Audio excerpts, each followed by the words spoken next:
बंटी के सिक्कों की अनोखी कहानी। एक छोटे से कस्बे में बंटी नाम का लड़का रहता था। वो बहुत ही जिज्ञासु और समझदार था। बंटी को पैसों से खास लगाव था, लेकिन लालच के कारण नहीं, बल्कि इसलिए क्योंकि उसे हर सिक्के की आवाज और उसकी चमक बहुत पसंद थी। हर दिन बंटी अपनी पॉकेट मनी में से कुछ पैसे बचाकर एक पुरानी लकड़ी की गुल्लक में डाल देता।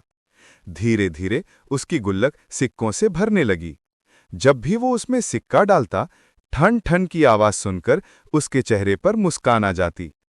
एक दिन बंटी के कस्बे में एक बड़ा मेला लगा।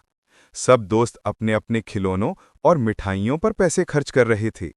बंटी भी सोच रहा था कि वो अपनी गुल्लक तोड़े और ढेर सारे खिलौने खरीद ले। लेकिन तभी उसकी नजर एक गरीब बूढ़ी औरत पर पड़ी, जो अपनी बीमार पोती के लिए दवाई खरीद में आई थी, मगर उसके पास पैसे नहीं थे। बंटी का दिल पसीज गया। उसने घर जाकर अपनी गुल्लक उठाई और सारे सिक्के उस बूढ़ी औरत को दे दिए। औरत की आंखों में आंसू आ गए। उसने बंटी को दुआ दी, बेटा, तेरी नेकी तुझे हमेशा काम आएगी। उस रात बंटी को नींद में एक सपना आया। उसने देखा कि उसके सारे सिक्के सोने की तरह चमकने लगे और हर सिक्का एक एक करके कह रहा था, सच्ची कीमत खर्च करने में है, जमा करने में नहीं।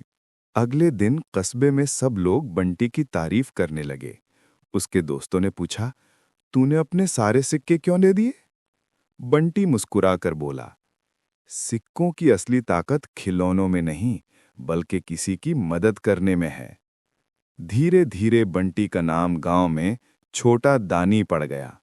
वो हमेशा अपनी पॉकेट मनी का थोड़ा हिस्सा दूसरों की मदद के लिए बचाने लगा। सीख: इस कहानी से हमें ये सीखने को मिलता है कि पैसों की असली कीमत केवल अपने सुख के लिए खर्च करने में नहीं, बल्कि दूसरों की मदद करने में है। सच्चा धन वही है जो दिलों को खुश कर दे।